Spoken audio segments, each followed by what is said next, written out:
So what's the problem?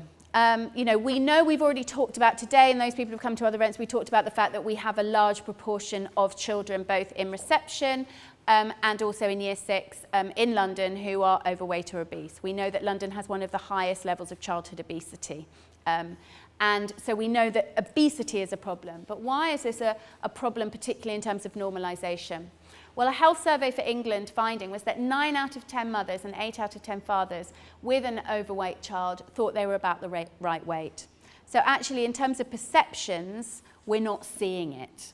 So actually, if there's lots of stuff out there and there's loads of messages saying, do this if your child is overweight, or this is how to have a healthy weight, but we think our children are already healthy weight, that's a waste of resources. So we need to work with people are already.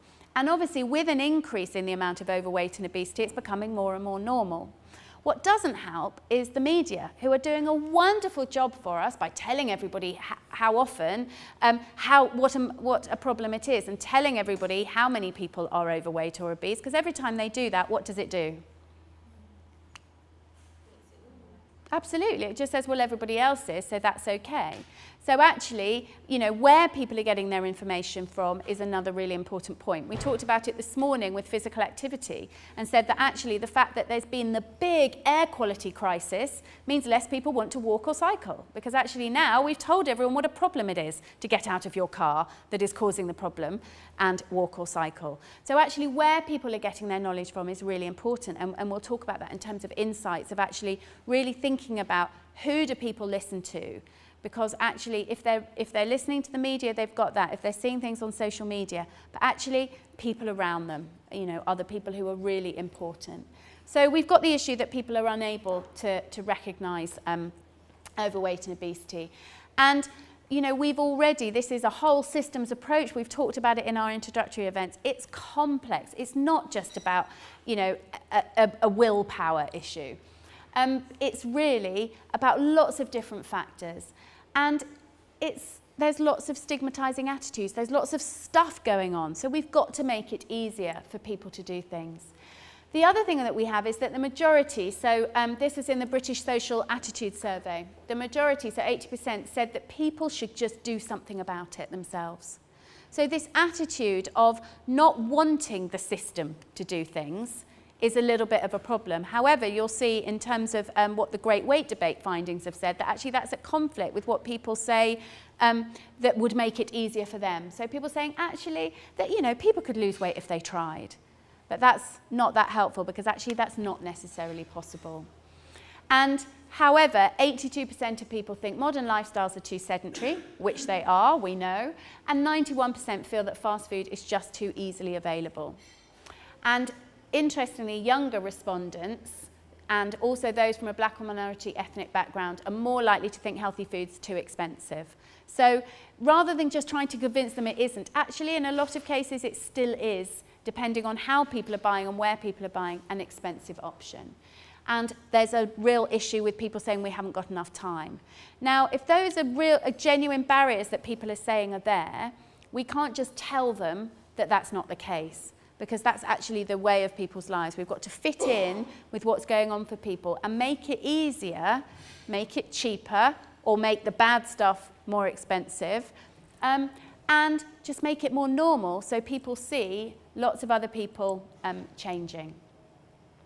And we need to understand what's going on for people, where people are at. We talked about this with physical activity earlier in terms of not expecting people to come out of their world to be healthy, but actually helping them to be healthier in their existing world. So finding out what's going on for people, what motivates them, what are their values, what are they worried about. We talked about the fact that actually there hasn't been a big health campaign or a big danger message of physical activity. It's all been about, isn't it nice to be active and well-being, rather than actually how harmful it is not to be. So actually thinking about, what do people worry about? If people are worried about safety, and people are worried about road safety, or they're worried about gangs in parks, or they're worried about dangerous dogs, or they're worried about stranger danger, that's actually much higher priority for people than whether they have a good level of well-being.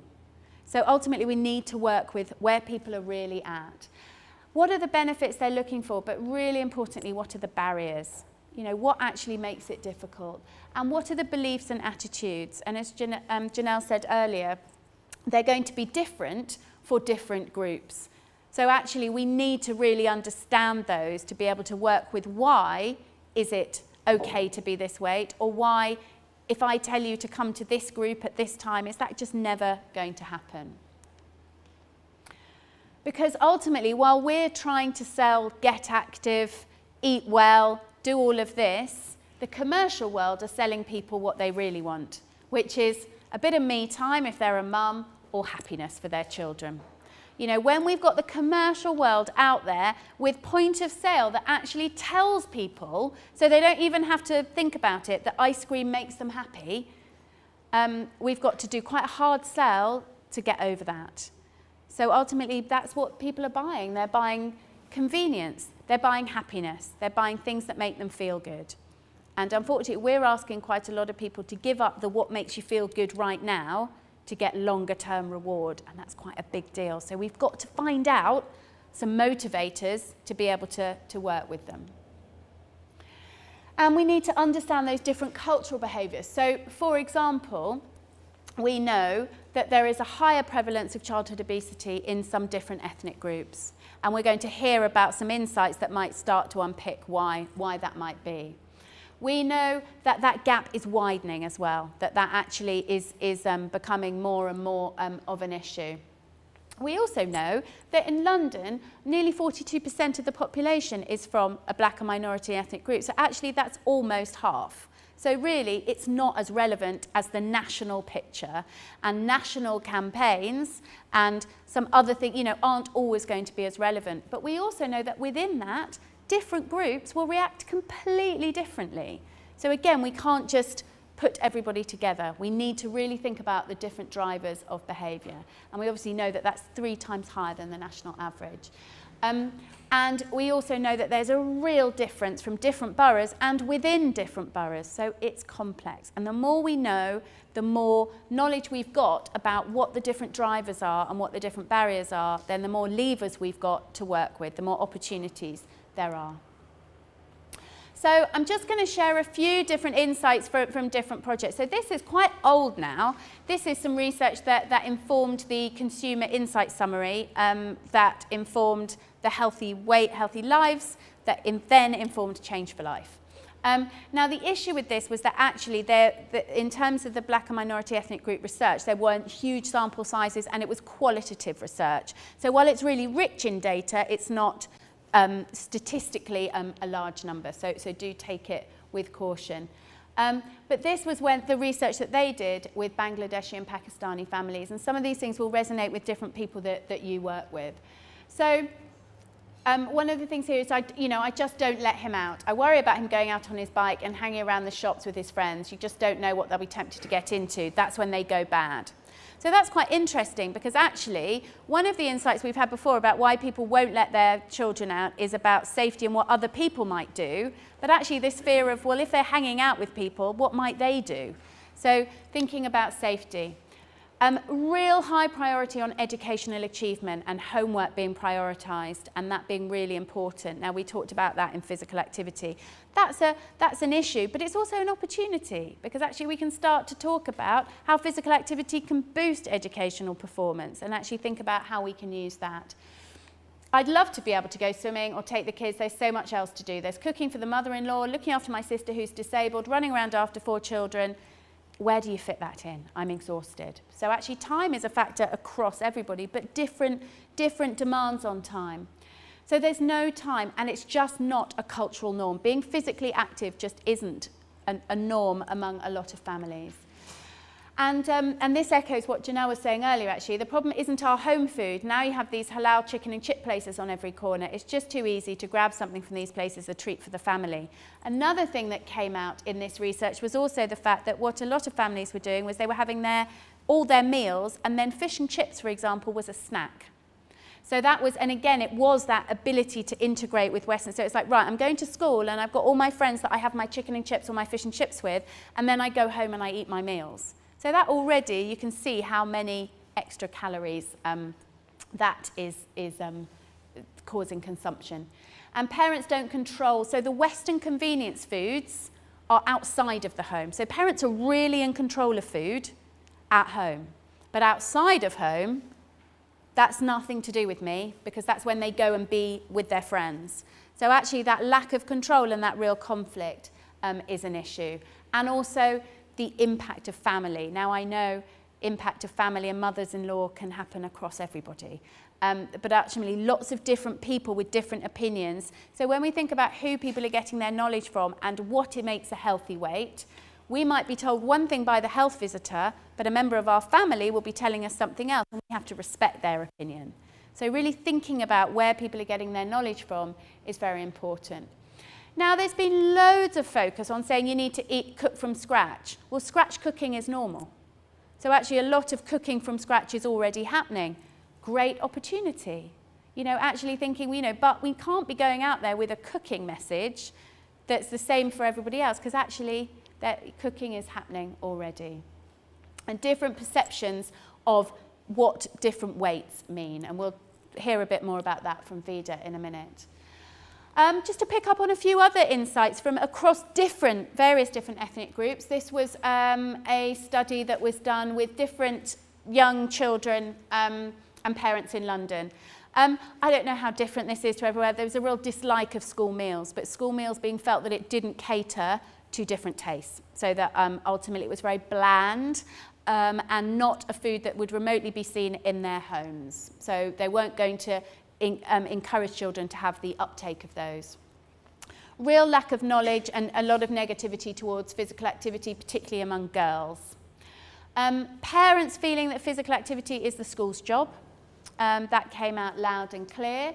And we've talked about it already, but the influence of the neighbourhood. So whether that be road safety in more affluent areas and gangs, dogs in other areas was a big divide in terms of the study here.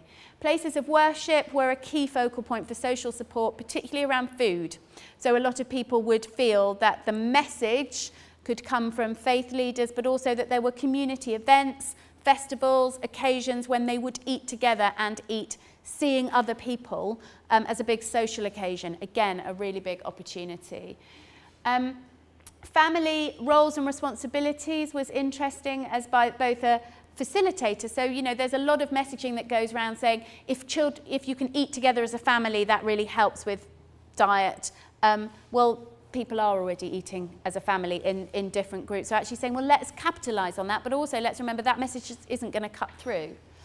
And a real reliance on convenience stores for traditional food. So actually shopping on the corner rather than going to major supermarkets. So big partnerships with supermarkets will work for some things, but not for some groups. And dads being associated with treats. So also different family members. So mums who are quite often the primary information receiver for a lot of campaigns, but actually they're trying to do one thing and then dads are doing something else. So how do we make sure that we involve everybody in that decision?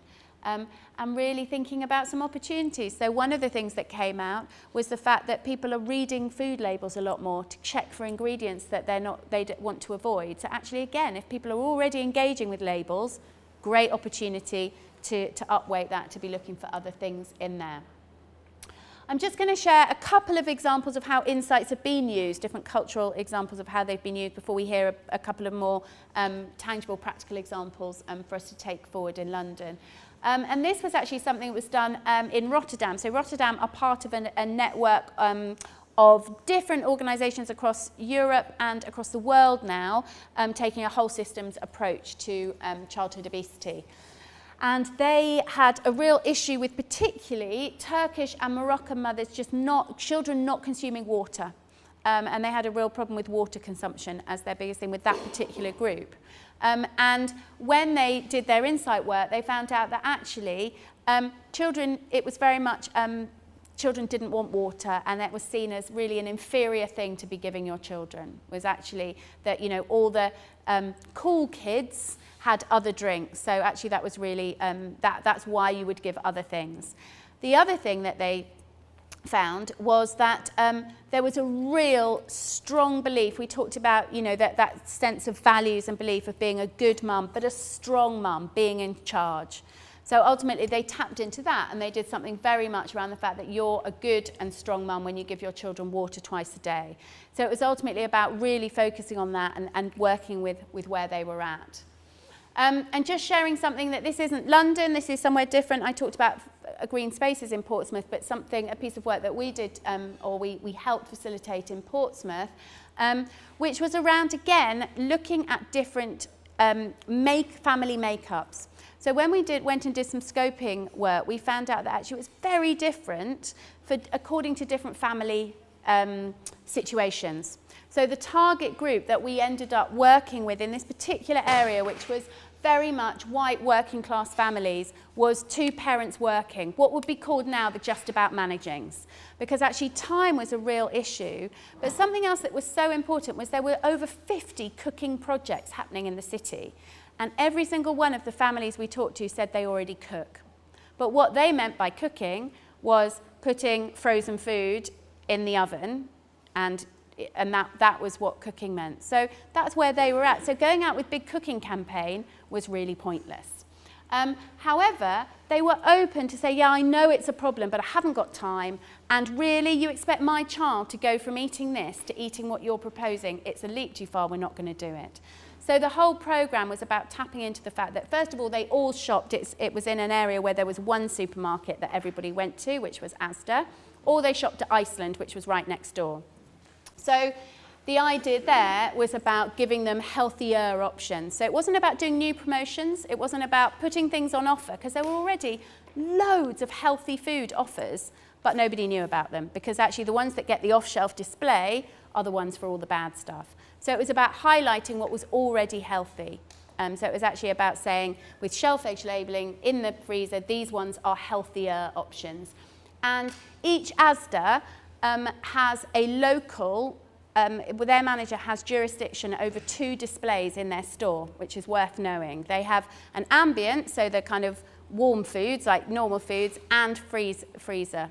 So they can do something with those. But the way we approached them with this wasn't, would you like to do a healthy food promotion? It was, we're going to increase sales of healthier frozen food with a retailer. It'll be you or Iceland. Which one do you want it to be? So it was about sales of frozen food.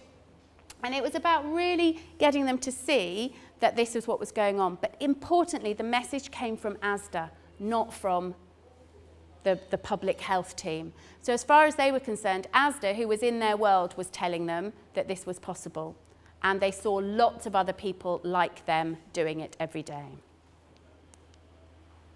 So I'm just going to finish, before we hand into those practical examples, with a video of an example. We kind of demonise the fast food. We demonise the takeaways. We demonise what's out there on the high street. And there's just a really nice example here of what's being done well. Those people who've been to the Healthier Food Offering event, or who are coming to it on the 8th of June, will really work at saying, okay, how can we make that food environment that bit healthier? How can we work with what's there? And this is a really good example of how we can make it normal, easy, attractive, and affordable to do the right thing. My name is Joan Sam. I'm one of the partners involved in Tasty Buds Caribbean Takeaway. I say Caribbean, but it isn't just Caribbean, because it is very cosmopolitan. We have foods that attracts Portuguese clients, English, Caribbean clients, and this is reflected by the clientele that we have on an everyday basis. We started this takeaway because we felt there was a need to have food that is reasonably priced, coupled with healthy living. In this partnership is also Sandra Souza. Mm-hmm. Hi, I'm Sandra Souza. I'm the manager for Tasty Buds Cuisine. I basically run the restaurant and come up with all our healthy meals that we provide for our customers. All our foods are freshly cooked from scratch, so mainly curries and stews and grilled chicken, which is our jerk chicken. We do barbecue chicken as well. We do some pork dishes, but that again is all grilled. We don't use any pre-cooked products, so we use fresh meats from our butchers, vegetables from the market. In terms of reducing our salt, we don't actually cook with any salt. We only use our normal seasonings, which is pepper seasoning, chicken seasoning. We don't add any salt to any of our dishes. What keeps a lot of our customers keep coming in, because on Tuesdays we do like our chow mein, which is just noodles with mixed vegetables in it, sweet chili wings. And on Fridays we provide a fish Friday, which is a range of fish dishes that are cooked only. We have steamed fish, we've got some pepper prawn dishes, we've got a Portuguese dish, which is a saltfish baked pie dish. So, you know, we fit in a lot of different types of dishes, which make us well known for the foods that we provide and for the prices that we offer to our customers and our special deals. When serving our customers, all our staff are trained. It's white rice or rice and peas. We do not mention chips actually at all. We don't go, if they go, oh, do you have chips? Then we say, yes, definitely, we've got chips, but we've got the healthier chips, which are the fat chips. And every customer, when we finish doing the rice and the meat dish, then they're trained to say, what side salad would you like? All our dishes, our meal prices are included with all the salad. You get a side salad, which is a choice of 8 different side salads to go with your meal. Yeah.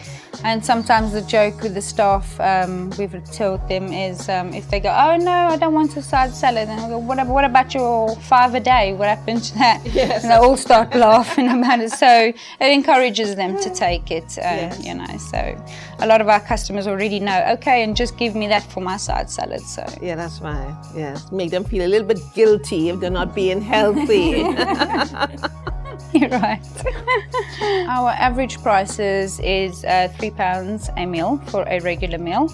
Our boxes are quite, you know, standard meal portion, so that ranges within £3. It does go up with the larger meals, but our clientele are very happy with our regular meal because it is your, you know, sort of standard plate of food when you go home and have a meal. We've got also a range of our own fresh fruit juices that we make. Those are £1.50 to the bottle. In the mornings we do our porridge. We've got a porridge club. We give you a stamp of a smiley face for every porridge that you buy, and then after the 5th one, the 6th one's free. Yeah. I would say our prices are inexpensive rather than cheap. They're inexpensive and they're affordable. That's the main thing, they're affordable. Hence the student prices, hence the elderly's prices, especially for 10% discount for elderly. For elderly people. Our profit margin is not very high. It's already on our original meals, and then with our student meals it's a lot less. But the foot flow in terms of the amount of customers that we got coming through the door is definitely worth doing. We try to really offer personalized service in many ways, and I think this is what the customers like and appreciate.